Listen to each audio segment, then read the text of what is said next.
we are back. And am I wearing the same outfit as yesterday? Yes! Yes, I am, dude. But that is, well, check out the episode on standardization to see why I'd be doing that. Why I would do such a thing. And get used to this outfit, because you might see it more often than you might have expected. Today's episode and reflection is on clarity. And really, from taking a step up, it's on what is philosophy. Philosophy, philosophia, from the Greek, the two Greek words that mean love of wisdom. The philosophy and the term philosophy has become, as we've noted in previous episodes, the term has come to essentially, for many of us, mean some academic, irrelevant topic of discussion that has no bearing on our practical lives. Or it means, in some visual sense, someone thinking a lot on their own, away from society. That is not what philosophy is. That's not what wisdom is. My favorite definition of the intellect, that inner equipment that we are called to cultivate and develop within the philosophy of Vedanta, is the capacity to see the end in the beginning. We have two inner equipments, a mind and an intellect. That's one of the central contributions of Vedantic philosophy. You have two inner equipments, the mind and the intellect. And the intellect is that capacity to see the end in the beginning.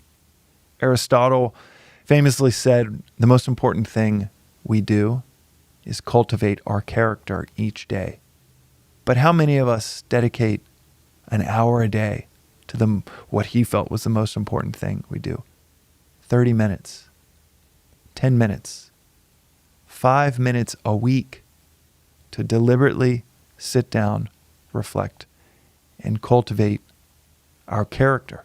The thing that will set a path for you and your life, for your children, for your community. The thing that is responsible directly or indirectly for you achieving your goals, you contributing to those around you. And that rhetorical question is, do you carve out even a few minutes a week, and ideally a few per day, for something as important as cultivating your character? Within the Vedantic lens, that would be cultivating and developing your intellect. And the point of the development of one's intellect, that higher, subtler equipment that is the adult in the room with the mind that is bouncing back and forth between preferences, likes, dislikes, how things could go wrong, how painful it would be if it didn't get that job, or if that person didn't like me back. That's the mind. The intellect is the adult in the room to help guide that powerful equipment that is the mind. And the intellect, at its core, is the capacity to see the end in the beginning. Its full development is clarity, perspective, the ability to see. It's vision.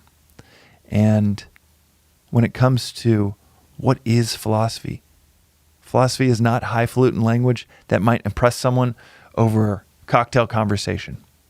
It is, and was always meant to be, by those same philosophers that you might remember or have been intimidated in 8th grade or high school and trying to understand, the ones that were really worth their salt.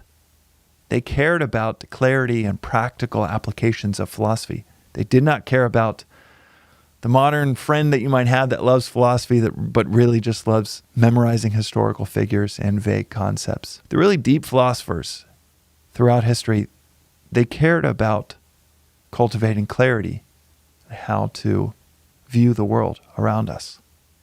So the reflection for today is trying to reorient our thinking around philosophy from being this thing that is seen as irrelevant in our day-to-day lives, and using this daily reflection as another reinforcement, because we have mentioned this before, but it's something that, especially early on in the Daily Vedantic, is really worth underscoring, is really worth reinforcing. And that is this reorientation from philosophy being this big multisyllabic word that engenders these irrelevant visuals, or connotations and brings it down to one word of paramount relevance to where you are listening to this right now, or what you're going to go through in the next hour or the next lifetime, and that is clarity.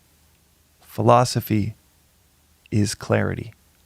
Wisdom, the intellect, study, reflection, transformation, perspective, all of these come back to clarity. That's what philosophy is.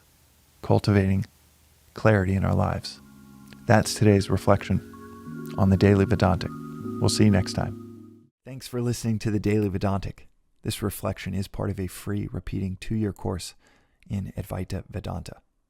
Rooted in the timeless wisdom of the Upanishads, arguably the oldest philosophical texts on earth, you can begin with episode 1, which gives the 15-minute overview of the whole philosophy of Vedanta, or you can join the journey with any episode at any point. But the critical aspect of this course, of understanding and mastering anything, is to study and reflect, even for 10 to 15 minutes on the timeless each day, preferably at the start of your day. As is said in this philosophy, reflection is 100,000 times as powerful as listening. So listen, journal, sit with, discuss these concepts, or ask questions at thedailyvedantic.com with our AI-powered chatbot, informed by about 700 episodes here, as regularly as one can, if you want to see clarity and peace almost effortlessly unfold in your daily life.